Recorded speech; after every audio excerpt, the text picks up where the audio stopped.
And welcome to the Jungle Gyms podcast. It's your host Gavin here with you tonight, and we're joined by Paddy Miller and Anthony McGinty. How you guys doing?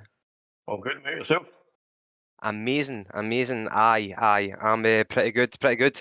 What a weekend it was. A tale of two cities, I would call it. Glasgow, the two Glasgow teams facing off against the two Dundee teams with varying success, but thankfully for Celtic, we came out on top. We're playing Dundee at home on Sunday, 3 o'clock kickoff, a 6-0 victory, and what a way to kick off the Parkhead debut for a couple of the new boys. We had again a partial crowd in. That'll be the last of the kind of restricted crowds moving forward. As of tonight, in Glasgow now, it'll be like full capacities for all teams in Scotland, which is welcome news. Brilliant to get the fans back in, and even for that game where we had not a full capacity, just the atmosphere alone, it was incredible. And I think a few of the debut guys, obviously Furu, he was raving about it. He said it'll be a day that he'll never ever forget, and that's quite touching to know. But actually, let's get into it anyway. So, Celtic and Dundee.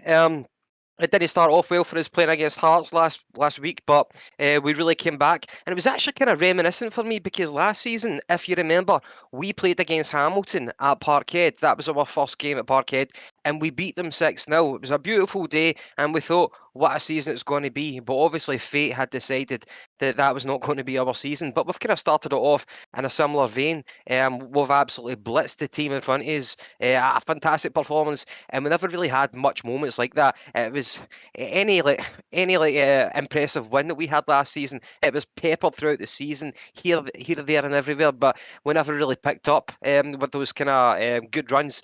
But hopefully, this season will be far, far different from last. So I think that's the only comparison where it starts and finishes between that game and Hamilton last season. Paddy, do you want to kick us off? Celtic and Dundee, what a game. What was your thoughts? Tremendous, mate. Absolutely tremendous. McGinty and I did the pre-match podcast yesterday, and we looked at the lineups, and we looked at the changes. Stephen Welsh obviously came in for Beaton, who had made some big glaring mistakes in the last few matches. And we also noted that Sorrell was dropped for Tam Rogic. Now, when you looked at the lineup, that straight away it signalled a right good attacking intent to Postecoglou. And I mean, if you look at the stats for yesterday, they speak for themselves. I mean, you had 75% possession, 31 goal attempts, 15 shots at goal, 15 free kicks, 11 corners. You know what I mean? Everything just clicked yesterday. And you had guys like Rogic coming in. You know what I mean? He played a blinder. Ryan Christie came in for Forest, and what a performance that was for Ryan Christie.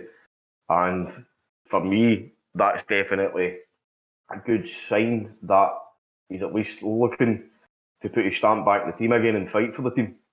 And obviously the guy up front, Kyogo, was just magnificent. What a debut at home.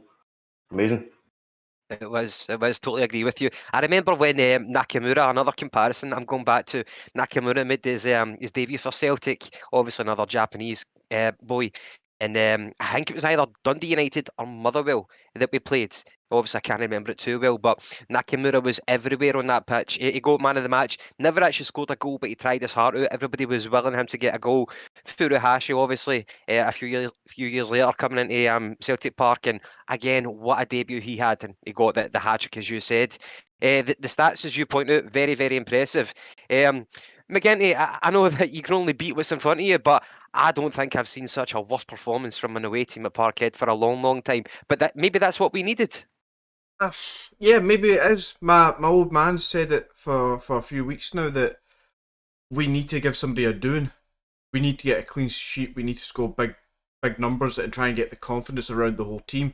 And I think that's something that yesterday would have gave us, especially with the new guys coming in and being involved in a hat trick for Kyogo, Abada being involved in a couple of goals, and obviously Christie a hat trick of assists sort of thing. But there's one way to look at it is you can only beat what's in front of you, and Dundee looked pretty poor to be honest. But then is that maybe because what we did was actually that fucking good? Our attacking three, in fact, our attacking 5 or 6 from the midfield was just high intensity pressing.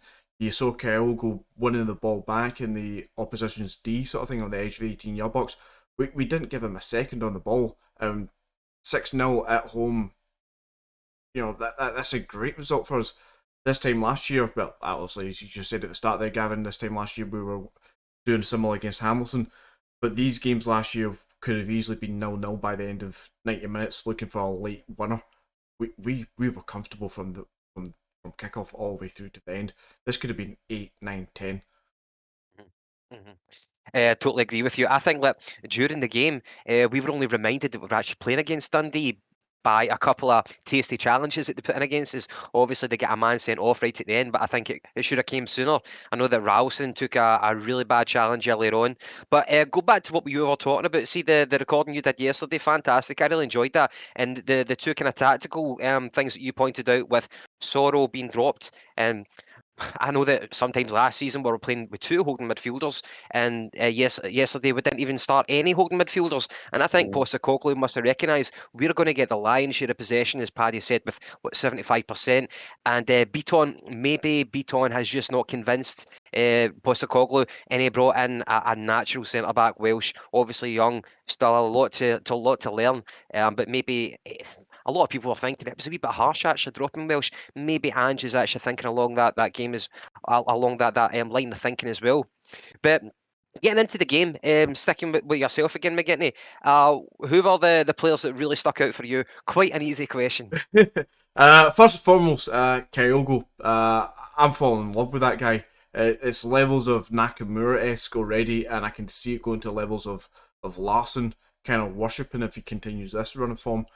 The young man is some fucking talent. His commitment to winning the ball back, his footwork, his movement off the ball, the positioning he finds himself in for two of the goals, just being for such a small guy that we all thought he was going to be a left winger, but he's playing right through the middle like he's a natural born fucking poacher at times. That first goal from Abada coming down the right wing, and the movement and synergy and total sync with him and Kyogo just to go forward. They just knew where they were going to be, and that ball comes in, and it's a deft touch that glides it into the back of the net. It was superb. His 3 goals, I think, were all fantastic, but there's a couple of misses that he had, a couple of interlinking plays with Roderick early on, who I thought had a great game as well. But it's just loads of lovely little touches from Kyogo that just really impressed me.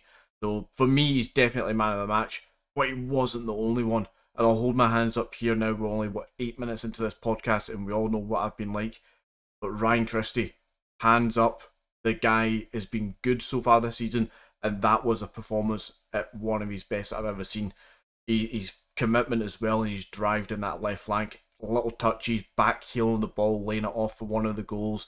Nutmegging a guy on the left wing to get the crossing for a different goal. It was just superb. It was fantastic performance. Aye, yeah, definitely that the first assist that Christie got hugging the touchline. He comes in, he lines up the right back for Dundee, puts it through his legs, runs on into the box, brilliant. fires that across. Beautiful goal. He put it in a plate, and he put it on a plate for Furuhashi a couple of times. I'm trying to actually work out what was my favourite assist. It might have been the one. Paddy, let me know your thoughts. But the third assist, so Welsh has got the ball deep in his own half. It's not challenged at all. So he drives through, and then he's confronted by the Dundee midfield who are sitting right back. He passes it off to Christie. Christie sizes up the play in front of him, and he plays a through ball. And it doesn't go just through the defence, it goes through their midfield as well. It cuts apart the midfield and defence. And Furuhashi, sharp as attack. He's already on the move, and he runs in. He gets into the box so fast, so alert, and he puts in a death finish as soon as the keeper's coming to approach him. The ball's already in the net. Beautiful. What was the most kind of standout moment for you? The biggest one for me was the ball. It was like a kind of long ball for Turnbull. I was just thinking that one as well. Brilliant ball. The very one. It was like a kind of long ball, and it went out wide, and you actually thought for a second it was going to go at the park until Christie kind of get in front of his man, and he took the ball out in the air with a back heel and turned inside and squared it up for the man to score. It was majestic, it was. And that's exactly what you want to see for that guy.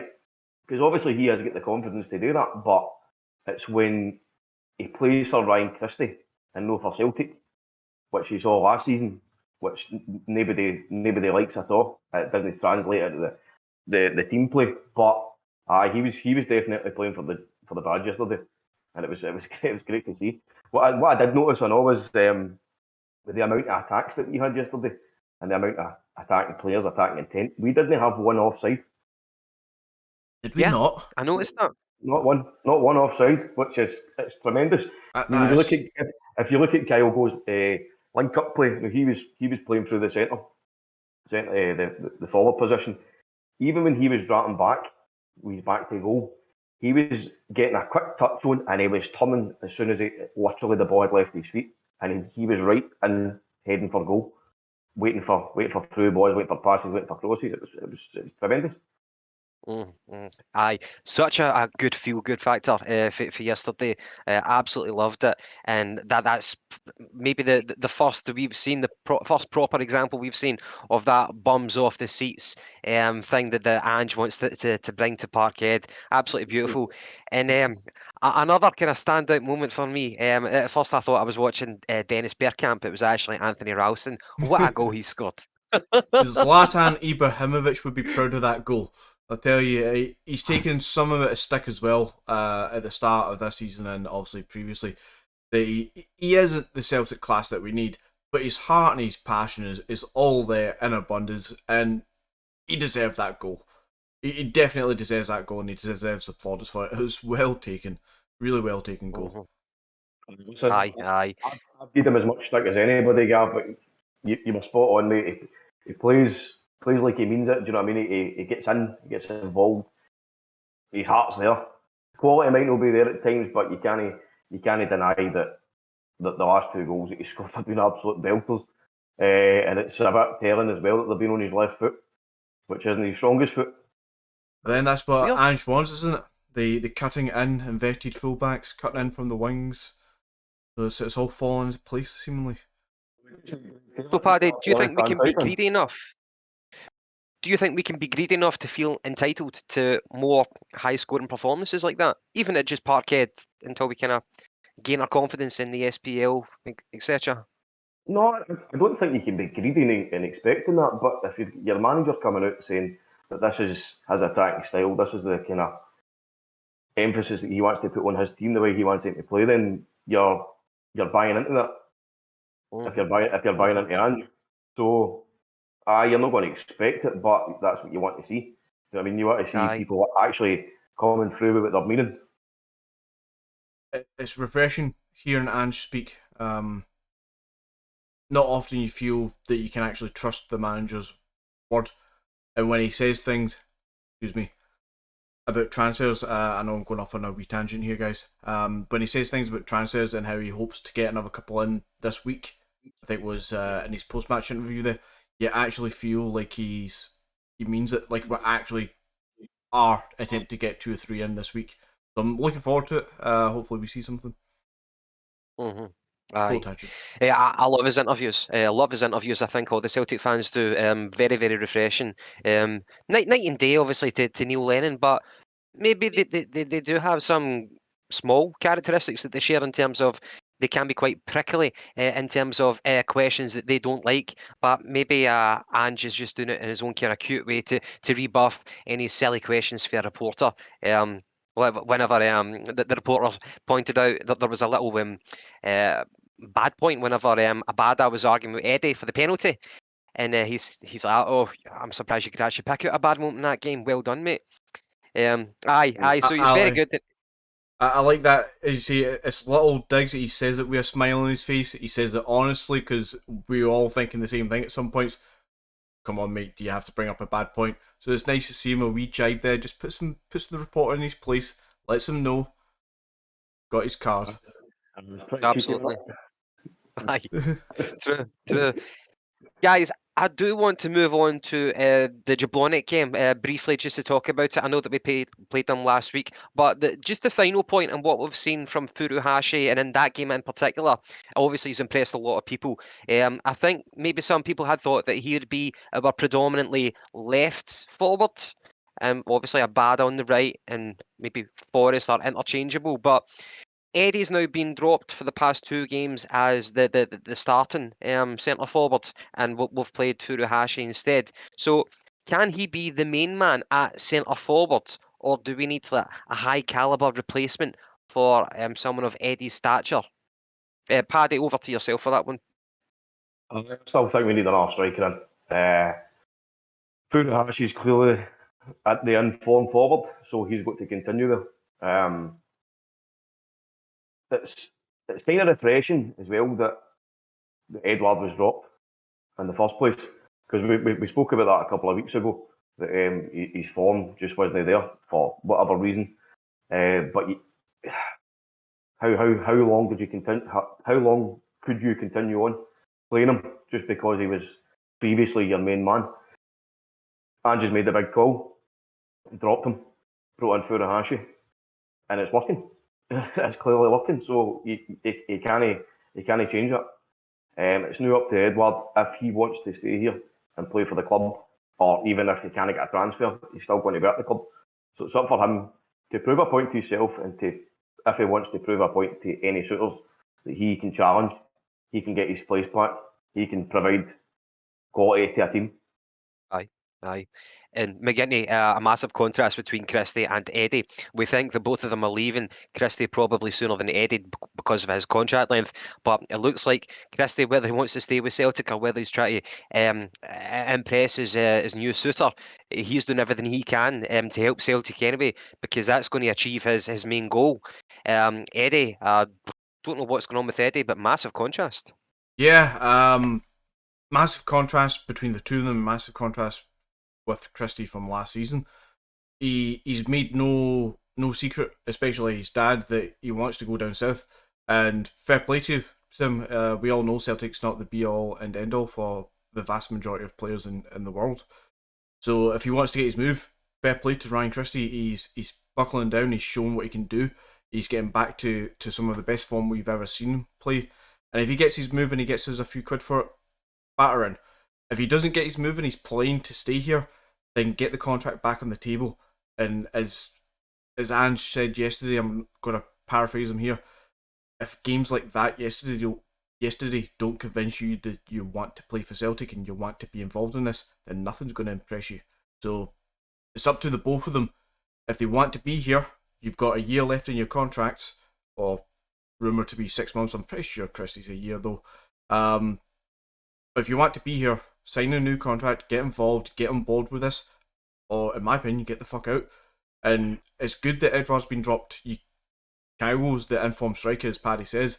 He scored 4 goals now, 3 yesterday, got a hat-trick. He's in form, top goal scorer in Japan and Scotland at the same time. You can't argue with that. And for me, Kyogo starts on Thursday night. Edward stays on the bench for me. He's not shown it, not committed enough to us. He's not driving forward. And yeah, we in turn will need to replace Edward as and when he does leave, for that kind of 19, 20-year-old striker that you're going to develop, buy for 5 million, develop for 20, 25 million sort of thing. But for the here now, Kyogo's the man. That front three will do the job without a player like Edward or Dembele. We can play without them. We're proving it. Well, see how you said that he was still top goal scorer in Japan now. Am I right in saying that he had came from the end of the season in Japan? I think there were 20 or 21 games, give or take, into the season in Japan. I don't know how far that is, but I believe he was also on about 16 goals. Yeah, 16. So he's already played 25. 20 odd games, yeah. 20 odd games already, and he's going to now step into Celtic, and he's played, that's obviously his second game. So how far on Aye, I know where you're going with this. will he be in the team before his fitness levels start to drop off, like you would see it from a player at the end of the season?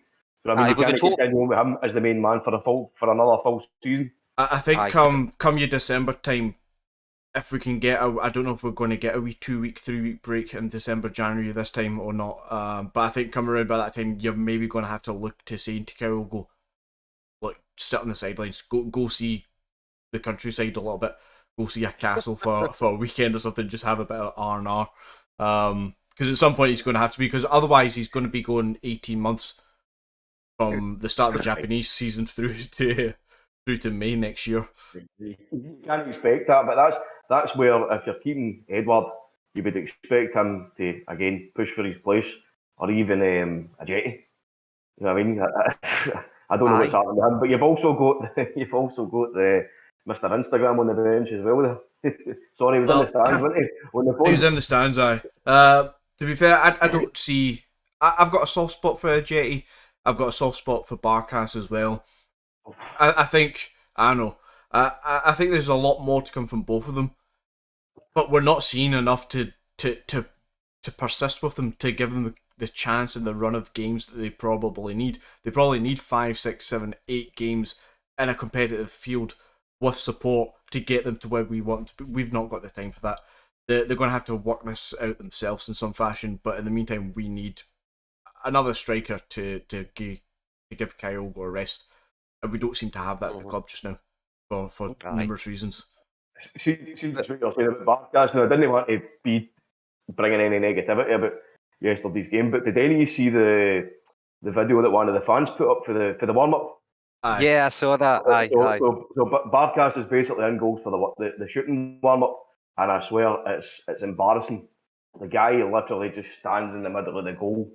There's shots coming in left, right, centre, and he's not even moving up his arms to try and catch a save. It's shocking. For me, that's telling about that guy. And I mean, I offered up as much support as anybody at the start of the season. I told you I was going to support him. I'm going to get behind him, and just made him his number one. Give him a chance, and it's just he's blown himself out the water. For me, he needs to get hard. Up. I mean, that video proved it for me, and I know I'm sure you've seen it as well, Gav. Aye. It looked like a mannequin. I'll give you that. I think it was like a low intensity training exercise that Stevie Woods has obviously devised. That's what I'm going to think. But anyway, before we move on to the Jablonec game, one wee piece of news that emerged today, I think I told you guys earlier on, was Vissel Kobe, the team that we bought Furuhashi from, has now replaced him with a well-known striker, a guy whose career has taken a downward trajectory, and that'd be Bojan Krkic, the only man to outscore Lionel Messi at La Masia. That guy has been not the most ideal career, but anyway, it sounds like a poor man's replacement for Furuhashi. I would take Furuhashi any day over Krkic, even though he won like 2 Champions Leagues, I believe, in the start of his career. However, moving on to Jablonec. So that was our first game after the Midtjylland departure from the Champions League qualifiers. So this was the first leg in the Europa League third round qualifying, and that was obviously away in the Czech Republic. We won 4-2, and I think that this team I've never heard of this team before. I've heard the Midtjylland, like these teams who have actually, you would think that they're not heavy hitters in Europe, like the Clujes, the Ferencváros, the Midtjylland. I think we've all been quite derisory of those teams, and then we end up we're eating humble pie whenever they put us out. But this mob were certainly a cut below that calibre. We're obviously the better team. They looked like they looked rotten. I think that their attendance, like their full capacity, is about like 5,000 in the stadium. But we get 4 goals. We conceded 2. It was nice to see Furuhashi get off the mark. So it was a bad Furuhashi, Forrest, and then Christie got a goal right at the end on the 90th minute. We dominated possession. We had like 66% possession. But you would think that would tell one story. But whenever you look at the total shots, they had 15 and we had 17. And like 5 and 8 again on target. Joe Hart was really called into action. He had to make 4 saves, and of course he conceded 2. That game did not impress me, but night and day compared to the game that we just talked about there against Dundee. I thought that our defence was not very good at all. I know it was Beaton Starfelt. Starfelt's second game with Celtic. The 2 goals that we conceded, they looked horrible. That long ball that was played over, it split our 2 defenders. That's probably the worst goal to ever concede in a football pitch from a coaching perspective. When the 2 defenders, I think it was probably, if you were to put blame in either one of them, Beaton or Starfelt, you'd probably assign the blame to Beaton. He just looked, and the ball came over his head, and at that point maybe he started reacting, but it was far too late. The striker got in between the two centre backs and went on. And at that point, it looked like an embarrassingly easy finish that he had to make against Hart. Hart had no chance at all. Paddy, what was your thoughts on that Jablonec game? Obviously, we won, but still a few negatives. Well, I had a few choice words at the TV when I was watching it, and it was aimed at Beaton. Now you're talking about Barkas being a mannequin. That fucking man's feet were super going to the ground. It was just kind of, it was as if he'd seen a pigeon or something. He was just looking at the ball going, and you could see Starfield trying to run back to catch it. He'd no chance. Again, as you say, Joe Hart was kind of left with a one-on-one. I thought maybe he could have come out a wee bit more, but I'm not going to put any blame on Joe Hart. But it was definitely beat on. But I'm glad that happened actually now, because I'm convinced that because of Beaton's sending off against Mick Keelan that put us in the skip, and then that big error in first leg against Jablonec, it convinced Ange to bring in Stephen Welsh. Now again, McGinty and I spoke about this yesterday. He's certainly not a complete player. He's not the best player. He's raw, but I felt so much more confident with Stephen Welsh beside Starfield, and it looked as if Starfield felt more confident enough. I actually thought Joe Hart was pretty decent as well. He looked to be imposing himself on the game and commanding the defence. There were a few cross balls come in, and he was right out for them. And you could actually you could hear him shout to everybody, "Can I down orders? You know, fucking there's a man beside you, watch it," that kind of thing. That's what we need. So, exactly, and that's what we've been lacking for a long, long time. But no, for me, again, it was a night and day contrast for Jablonec to Dundee, which is it's a big positive. Again, all credit to Ralston, he's did well again. But for me, Greg Taylor's just a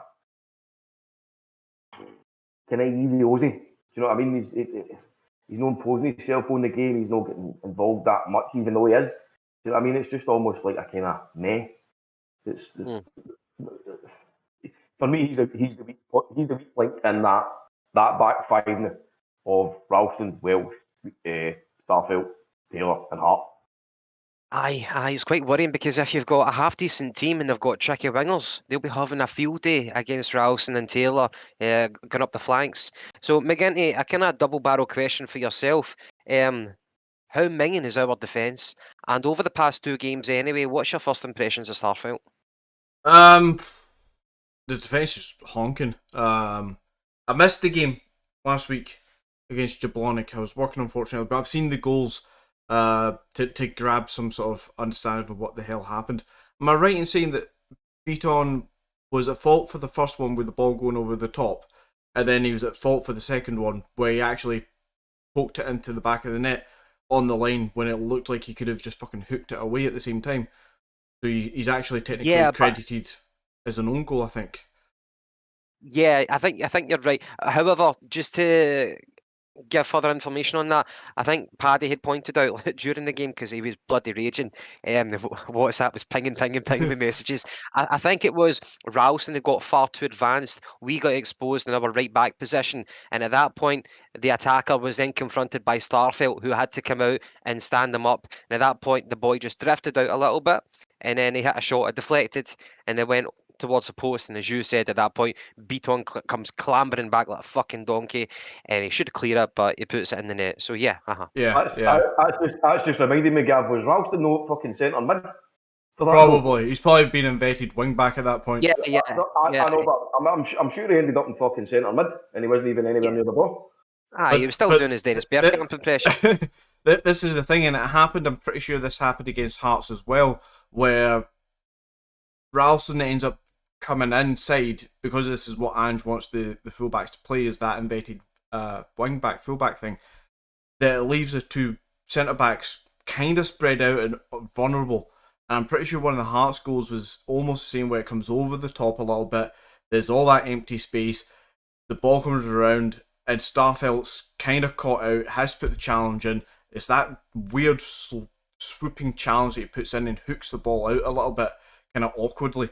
And Ralston eventually gets himself back, but there's three Hearts players, and he's kind of at a loss to think, oh crap, what one did I mark here? And it kind of comes from him being what I would perceive as being out of position, although Ange might argue that it's exactly where he wants them to be.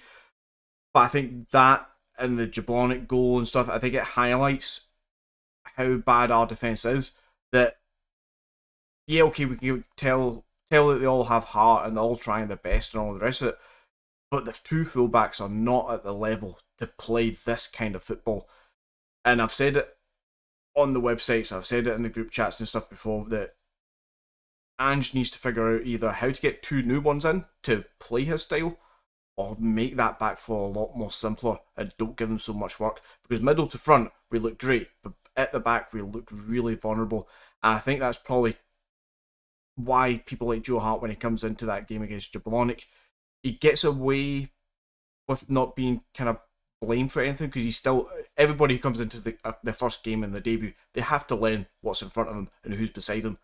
So there's communication issues and so forth and whatnot. So Joe Hart's going to get better, I think. The backline overall is pretty shoddy still. We're missing three players. Paddy, because like McGinty, you did say that you were working in the first game, and good points about the defence. I do agree with you. So Paddy, you've seen both games now, the Dundee and Jablonic. What has Starfelt added to us? Is it obviously it's probably too early to judge, but initial impressions, what have you taken away so far? I don't want to be too harsh on the guy because he's just on the door and he's just walked into that defence. For me, he's no really offered too much. The says to McGinty yesterday, it looks as if he's been tasked to take over the IR role, i.e. the defender that kind of gets the ball and tries to take it out at defence. Now that didn't work with Beaton because he's another kind of passing defender. It worked so much better with Stephen Welshire because he's actually back and he's been the more dominant defender. But no, listen, he needs to kind of grow into the team and grow into his own player at Celtic. So I can't be too harsh on him now. But the first two games I wasn't impressed. But listen, as we said it earlier on, that Celtic team needed to really go and make a statement and beat somebody, which we did. But it's also good that the defence made a statement and kept a clean sheet. That can only be good for the entire confidence of the backline. Exactly. Yeah, totally agree. I mean, they didn't get challenged too much, but having a clean sheet does go a long way just to build that little bit of confidence. There's a little bit of passing between Joe Hart. He came out of his 18-yard box a couple of times. Small things like that will build his confidence with the backline and keeping the clean sheet. It just goes, every little step just goes a long way, sort of thing, hopefully. Aye. Well, that's 5 competitive games now under Postecoglou. In the past 2 games, we've won. So things are getting more positive. We're seeing a light, and things are hopefully coming to fruition very, very slowly, but it's moving in the right direction. But moving on, looking ahead, so we've got the return leg, Jablonic. So we're back at Parkhead for this one, full house, fantastic. Jablonic will not know what hit them. They'll be looking about, probably starstruck at the amount of fans and the atmosphere, and I'm sure the fans will bring it because, you know, of course they will. Of course they will. So that's Thursday, the 12th of August. And following that, we've got Hearts on the Sunday, the 15th of August. So you can see that the games are coming thick and fast. And then moving on, the Thursday, the 19th of August, it looks like if we get past Jablonic, then we've got AZ Alkmaar. So I'm sure that's a team that everybody's heard of. Probably don't even know what strip they play. I don't know what colours they play in McGinty. I know that you've got you're a strip aficionado, so you've probably got their third kit somewhere in a drawer. So AZ Alkmaar, so just to give you a bit of information on them, so last season they finished third, which is no easy feat. Obviously PSV and Ajax, they've been the top dogs for a while, and Feyenoord as well, they're obviously a well reputed team. But so our mob that we're playing, AZ, they finished third. Apparently they're quite an expansive attacking team. They scored 75 league goals, and of last season, they made it to the Europa group stage. They never got any further. But if you're to go back a year, they finished second in the 1920, and that was the season where it got cut short because of COVID. But in that season, they actually progressed even further than the group stage. They got to the last 32 in the Europa League. So they've got, to an extent, a European pedigree, and they're no mugs if you're finishing third and second for the past 2 seasons in the Dutch league. Funnily enough, their nickname is Des Koppen, no, De Cas Koppen, and that means the cheeseheads. So at first it sounds a bit intimidating, but they're a bunch of cheeseheads, so that should be quite funny. Their competitive league hasn't really started yet, but by the time we meet them, they will have played their first league game. In the past week or so, they've played Real Sociedad and Torino. They beat both of those teams. But as I said, we're hoping that we catch them cold. They'll only have played one competitive league game since then. But from what I'm hearing, we're not the favourites. McGinty, going to go with yourself. I'm going to bank on your knowledge of European football. Do you know much about AZ Alkmaar, and do you think we can take them? Well, they predominantly play in red for the shirts, and no, I do not have any of them yet. I do have PSV shirts though. I don't know much about them. I've quickly just brought up the current squad, and I don't recognise any player standing out as somebody that I recognise as. Some names vaguely familiar. I believe they used to be a much better team than what they are just now. For me, if I was to hazard a guess, and this is uneducated, they would be on a par with me of what we would have presumed Midtjylland to have been like when we think that Midtjylland have played against Man United in recent years, and was it Inter Milan as well.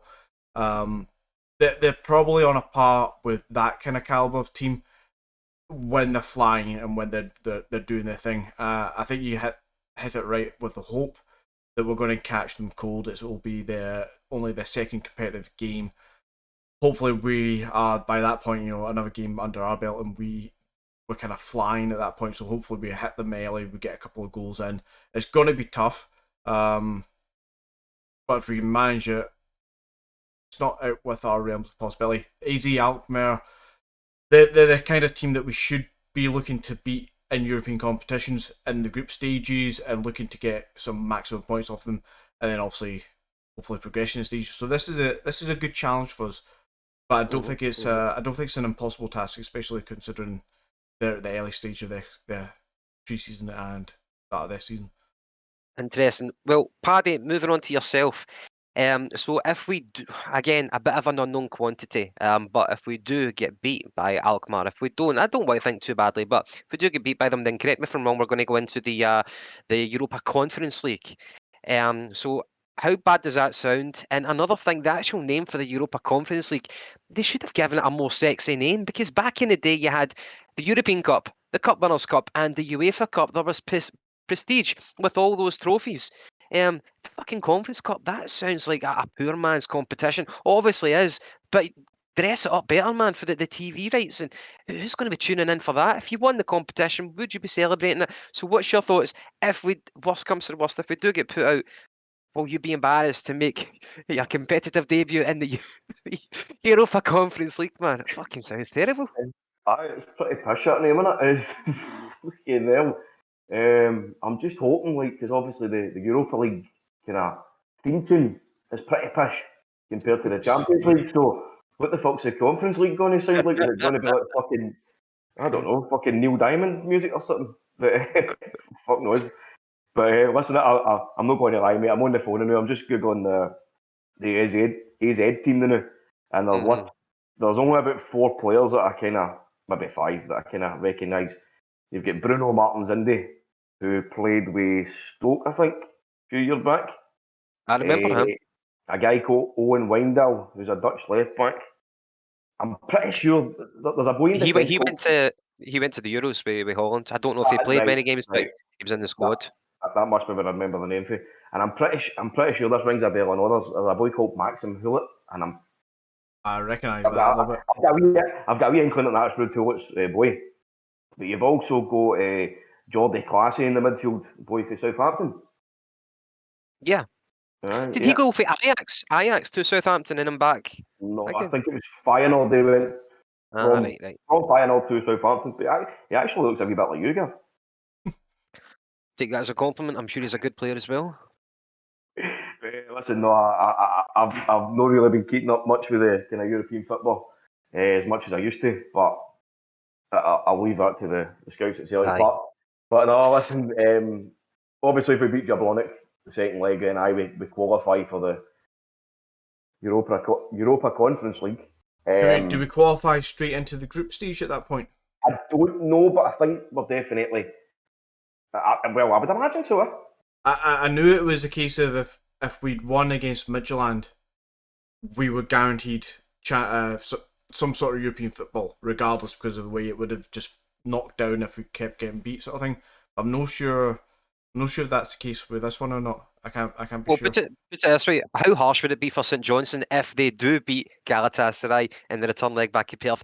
If they beat them, they need to play another bloody team after that to get into the Conference League. That would be harsh. So I'm assuming Paddy's right. If we beat Jablonec, then we're qualified for the Conference League.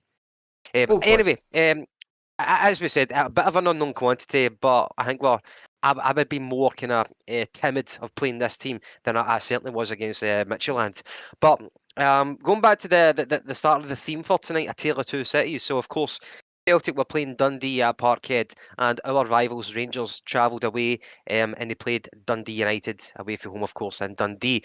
Now, normally a Rangers result I would not really deem as newsworthy, but it's a bit significant because their invincible run has came to an end. I believe it's 41 games. For Celtic, I think it was, correct me if I'm wrong, 67, maybe 64. One of those two numbers kind of stick out at me. Different seasons, different players, different mentalities for both teams then. Without going off at a tangent, I would say that our invincible run was very, very impressive. We swept it domestically, but Rangers again, they kind of progressed up and up under Gerrard, and they stopped the 10. So a massive victory for them in doing that. But getting back to my point, their invincible run has came to an end. Now, last season, whenever we played them, nobody could beat them domestically in the league. And everybody was probably looking to us to say, well, if one team can beat them, it's going to be Celtic. But it seemed that no matter what we did, fate had already decided the result for us. Whether it be a Callum McGregor own goal, even though we'd been playing well, or near Beaton striking out as he does, and getting a red card and just ruining it for us when the momentum was with us. Sorry, it seemed that no matter how much preparation we put in and how much we concentrated, it just wasn't going to go for us. But now Rangers have actually been beaten. Now, I don't want to big them up too much, but how much of a psychological blow is that for Rangers, and how much of it is a lift for us, McGinty?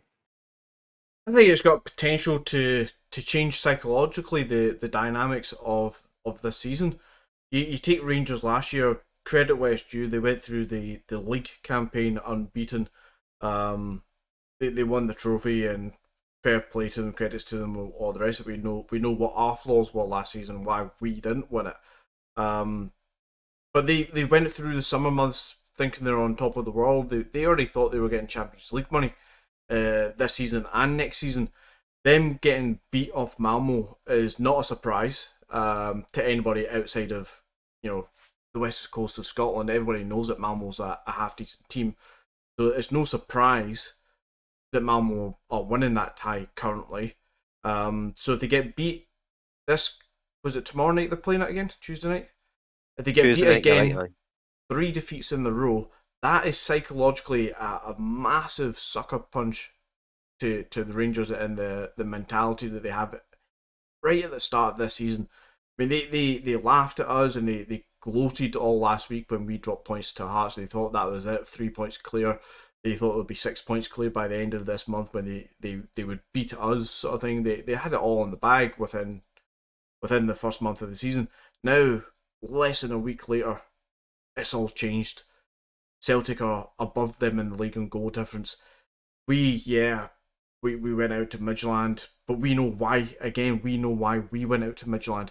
They can't understand why they're getting beat by Malmo. They don't know what's happened. They're going to be lost here if they know lose this that. game. Aye, good points. They know that they're capable of better. They've just been kind of caught cold, is what we're hoping to catch AZ Alkmaar out on. But Paddy, we play Rangers on the 29th. And I know it is, like McGinty said, it's just like, well, we've only played 2 games in the league so far, very early doors. But we play Rangers on, I think, the 29th of August. So it's not too long now. It's like the 5th game of our league fixtures. Has something changed now? Are you looking as a fan more positively for that game? I know that we're playing away in Ibrox, but are you feeling a little bit more optimistic?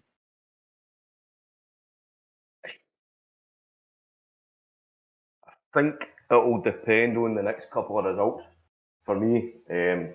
Celtic wise, that result at the weekend, them getting beat and us winning, that left them 5th and us 4th. So we're ahead of them in the league, albeit still in a couple of positions away from top spot. Aye, they lost their unbeaten league run, but we haven't beat them in over a year.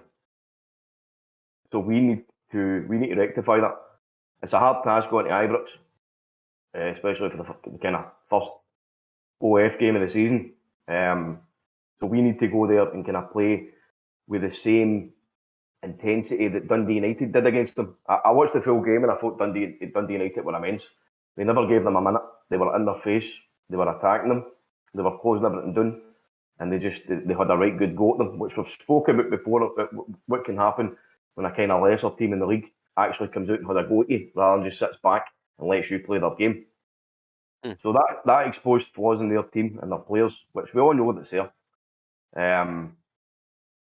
So we need to match that and just let them kind of go in their own downward spiral, and we'll play our own game. Sorry, sorry, mate. I can't give any credit to them. I think it comes down to, again, we know our weaknesses, and if we can get our weakness in check, which is definitely our backline and our fullbacks, if we can get that in check, we'll overcome anything, I think, with the way that we play the midfield and into attack. Gavin, at the start of this podcast, you mentioned something about any team that's got tricky wingers, they'll expose us, sort of thing. That's what Rangers have in guys like Kent and Aribo. Aye, thank you. I don't personally, I know this with green tinted specs on and stuff, but personally, I don't think they're blessed as a good footballing side. But they know what they're doing. They're well organised and well oiled. They look for the fast counter attack, the direct route, and the pace of guys like Kent and Aribo. And Kent coming down on the left side, if Ralston's got the shutters up him, Kent will have a field day there. And then it's he'll take a few Imodium before the game starts. I think he'll go hopefully through Kent. But if we can get ourselves sorted there, if we maybe get another centre back in just to kind of cement the place up, I wouldn't say go through the back or anything, but it would definitely be one of those games, I think, where you might see Sorrow instead of the attacking midfielder and Roderick, just to try and give a little bit more support. But if we can get that organised, I think we should be alright. We should be confident, a little bit more confident this week than we have been, because we're showing good signs, and we're seeing Hibs did it last season. European teams have did it for a couple of years. They show that if you just go 2 up or 3 up, as we would be doing it, and you just push on them and high press them and put the pressure onto their backline, they are there for the taking. So are we. Yeah. But, we can get something. Well, I do agree with you on that point. But still a few weeks away, and the games, as we said, they're coming thick and fast. So we've got enough to focus on right now. We've got enough on our plate before we can even consider Rangers. But in terms of the recruitment, I know that the recruitment has been quite an emotionally charged topic, because so many people were crestfallen at how big the rebuilding job was, and especially after the Midtjylland game, I think it really highlighted the void that we were looking at in terms of the departure of so much quality and characters that we had. But I think now, maybe after a couple of positive results, we can look at it in a more kind of a cool-headed manner. So, in terms of positions that we want to recruit for, the defence, I think, is obviously the most heralded positions that we need to actually replace. Paddy, what would be the main key positions that we need to look at? It's going to be right back, isn't it? Surely. That would be the number one priority. For me, you would bring in a right back, a centre back, and possibly a striker. Right back, centre back, a striker. That would do me. You don't want a left back. Oh, of course. No, in an ideal world, but I can't see them going out and buying a left back when you've got Taylor, you've got Bolingoli, and you've got Montgomery starting to emerge now. Surely Bolingoli is not in the equation. We've No, not listen, seen him. I'm not suggesting that he should play. I'm not suggesting that he should start or come off the bench. I'm just saying that we've got two left backs there, so I don't think that they'll bring in another kind of high profile left back, which I would love. But I can't see them doing that. But definitely they'll need to bring in a right back because they've only got Ralston and possibly. You were saying that. Sorry for interrupting. You were saying earlier on that you think it's probably the biggest chink in our armour at defence is the left back. With Taylor, he's probably the biggest weakness. So I totally get you that we've only got Ralston, so we need to get another right back. Do you think that Ange might just say, "Oh, we've already got two left backs in Taylor and Bolingoli. I won't put my money to that. I'll strengthen other positions." Do you think he'll just kind of gloss over that one? I don't know. That's what I'm saying. That you've got more competition there for the left back berth, whereas we've only got Ralston to play at right back. Again, I don't think that Taylor is the first option that we should be going with left back. I don't think Bolingoli will start, but he's on the books. I think is he actually? Yeah, he was in the stand. I'm pretty sure that yesterday. I kind of see where you're going with it, Paddy.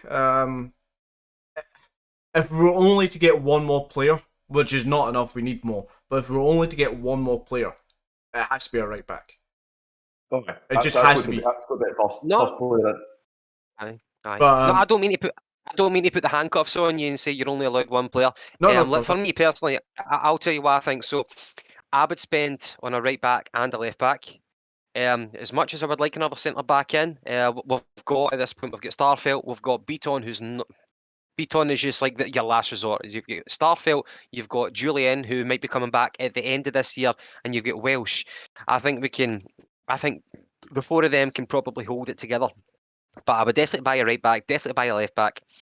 And at that point, we've brought in McCarthy, a little bit of steel. Hopefully he can be match fit. I'd like to see what he can offer us. If Edward goes, which I do expect him to go, I would spend good money on a centre forward and a guy like an all action centre forward, a guy who can hold it up, who's got pace. And I know that they cost money, but we've done it before with Edward, we've done it with Dembele. Why can't we do it again with new perspective on scouting with Ange Postecoglou? Why can't we do it again? So that's what I would do: right back, left back, centre forward. And then if I've got any money left over, yeah, maybe look at other positions. But that's my priorities. McGinty, agree or disagree? Somewhat agree. For me, Andrew said he wants 2 or 3. I think he's been quoted and hoping to get a couple in this week. I'm hopeful that is right back, left back, centre back. For me, the centre back position is still weak. We're under. We don't have enough quality and depth there, so definitely is a place to be strengthened. If we have no movements going out and just 3 more players, that's what I want: a right back, a left back, and then a centre back. You look at the centre back pairing. Julian's still another month away at least, probably, if not a bit longer. You're then pairing him with Starfelt. After that, it's Welsh, who is still young and still learning his trade. For me, there's nobody else. Near Beaton should not be considered. And as great as Dane Murray had looked in pre-season, and as excited as we are about Leo Helder, how do you say his name? Helder. Held. Ross County were praising him to the hilt. They are far too raw. They are nowhere near getting into the first team squad at all. And we need 4. So for me, I would look to get those 2 out on loan and bring in another centre back who's going to be, Starfelt, Julian, that kind of calibre, and then we're using Stephen Welsh to develop on and kind of bring in rotation. That for me is what we definitely need. Anybody who goes out after that, we should replace. within reason of Bolingoli and Nia Buton can just leave whenever they can find time to leave. But if you lose Christie, which he's having a good game just now, if we lose Christie, we need to replace him. If we lose Edward, we need to replace him. But if we can keep them, so be it. Paddy Christie has been on fire. His departure, his expected departure, how pivotal could that be? If we get our shit together for this season, could he be that? Not the man who wins us the title, but his loss could be massive. What do you think? I mean, he's obviously had a resurgence in the team, but again, you look at his body language. He looks as if he's playing for the team now, rather than playing for Ryan Christie, which I thought he was last season and possibly the season before. Um,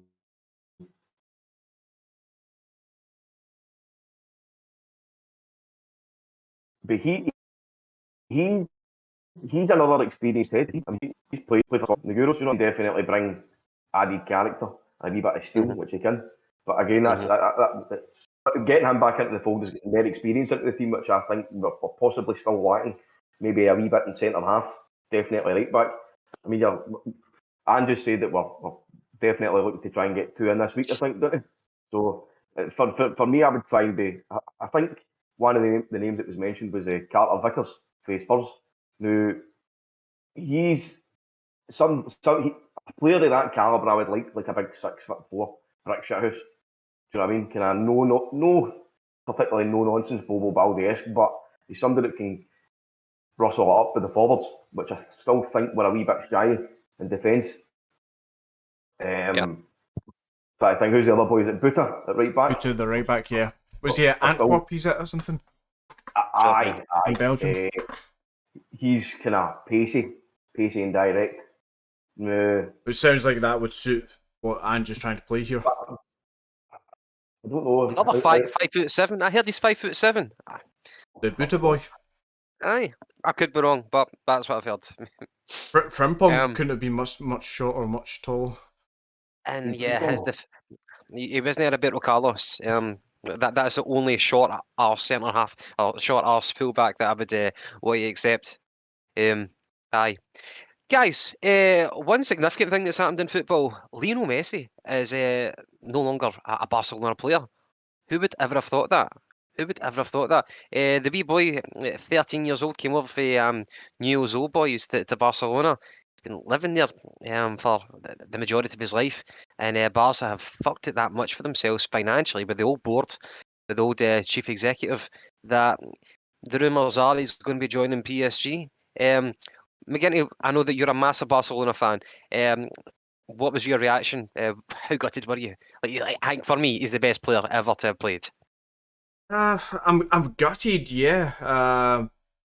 But it's kind of no surprise after last season or last summer. Seemingly all that drama had been put to bed, especially with the president changing hand and Laporta coming back in. So he says that everything was agreed between the club and the player, and they all have to go forward. And it seems like they're basically blaming La Liga indirectly. I mean, it's all Barca's fault. They're spending too much money on wages collectively. The wage cap has always been there for La Liga. That's not just something they just brought in last week just to get 2 fingers up Barcelona sort of thing. I heard it was like new restrictions. Is it? New restrictions? Cap, I don't think it is massively. It's not like in the sense that it's crept up. They've been aware. But well, La Liga, like have been painted as one of the villains. Obviously, the old Barca board. But La Liga have been painted as the victims for this. But nah, for me, I could be wrong. You could be right there, Gavin, about how recent... No, the victims. Yeah, the villains. Sorry, the villains. Yeah. About how recent that ruling came in. I thought it was more established than just started this season. But for me, it's still something that Barcelona would have known about, and they were known to be in a financial mess for years. The way that they've been run. It's a shame to see him leave. I'm still waiting for that moment in the Wolf of Wall Street film where DiCaprio's character is about to leave the business and he just goes, fuck it, I'm not fucking leaving. And he just goes right into it and everybody just gets behind him. I'm waiting for that moment for Messi just to turn around, kind of like he did with Argentina, of I'm taking the huff with the manager, I'm not playing anymore, it's my ball, I'm fucking off. I'm waiting for something to happen and he just turns around and says, actually, here's the new Barca strip, boys, and on you go. Otherwise, I'm gonna have to buy a PSG top. Aye.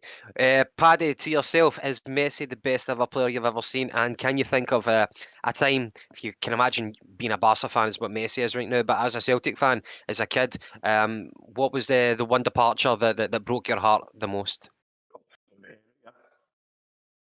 Go to be Henrik. That's your version of Messi leaving. But aye, as McGinty says, Barca have made an absolute fucking cunt. Yeah. McGinty spoke about Griezmann. I don't get the hype with Griezmann. I know he is a cracking, brilliant player, but for me, you would be trying to get guys like Griezmann out the door first and keep Messi. I know there was a point where they'd asked him to go to like 50% of his wages, which was still something fucking incredible. But he's been shouting about wanting to leave for the last couple of seasons. Do you know what I mean? And they allowed him to be a free transfer and then try to sign him again. If what I see is correct, which is mental. But that's just total mismanagement. But again, Messi's up on the podium. I seen a wee bit of the press conference the other day, and he's bawling his eyes out and this and that. And I don't want to leave. Well, surely he could have done something about that. Do you know what I mean? He could have dropped into fucking 25% of his wages and still been a That's not multi-millionaire. allowed. That's not allowed in Spain. You're not allowed to take a wage drop of more than 50%. It's funny how we're all getting up to date with these regulations and Spanish employment law. But aye. However, he's a free agent, so he'd be getting signed as a new player. So I heard what that wage cut? they're not allowed. I heard that they're not allowed to register any more players because they're already exceeding the salary cap. I heard that was more one than of the likely. kind of I think one of the bigger problems they're going to have, and I could be wrong with this, is that some of the revenue that they bring in, I say some, a lot of the revenue that Barcelona bring in is on the back of Lionel Messi. Messi leaves, they lose a lot of revenue. So I'm going to make up numbers here, but say their revenue is $1 billion with Messi. If they lose Messi, their revenue is only 500 million, for talking sake. Of that billion, their wage cap is whatever percentage, but that percentage of 500 million is so much lower. So guys like Griezmann, who I think Griezmann's on like £500,000 £500,000 a week as well. Aguero, Umtiti and stuff like that, 230, 250 grand just for Umtiti. That's ridiculous money. They're woefully mismanaged. Coutinho's on similar money. Dembele. What do these guys offer teams like Barcelona? Massive wages. See, talking about money, you think that Pep Guardiola's sitting with his fucking hands in his cue ball, he'd realising that he spunked 100 million on Jack Grealish when they could have got Messi in. For free. I know.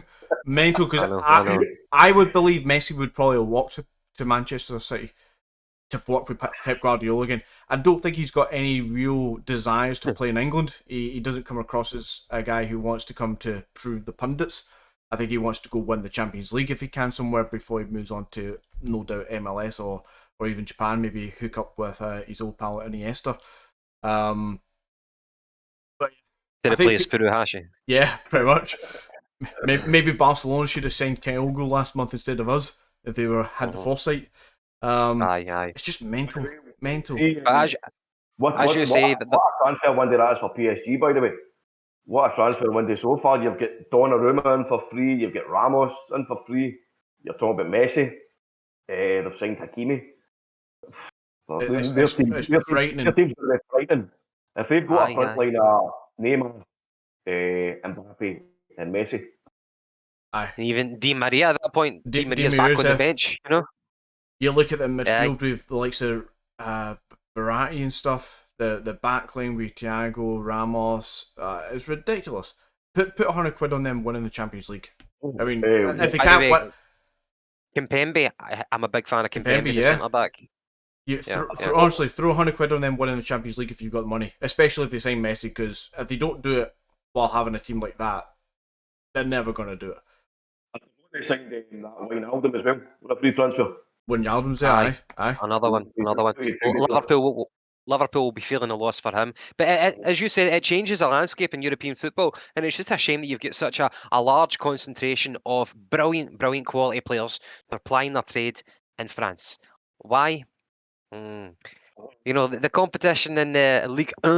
It's It's just crap. interesting though, because if you remember when David Beckham went to PSG as well, there was talk about his wage, and did he not sacrifice some of it because it ended up being, I can't remember, weird how it worked out, but I'm sure at the time of Beckham being there, we all Giving it got to made charity. aware. Yeah, he gave it to charity, but we all became aware that it was like a 50% tax that they take, and the Yeah. wage that they actually get is not what they actually think that they're going to get, sort of thing. It's ridiculously the way that it's split, and I think that's partly probably why Beckham ends just throw it away to charity, sort of thing. He didn't need the money.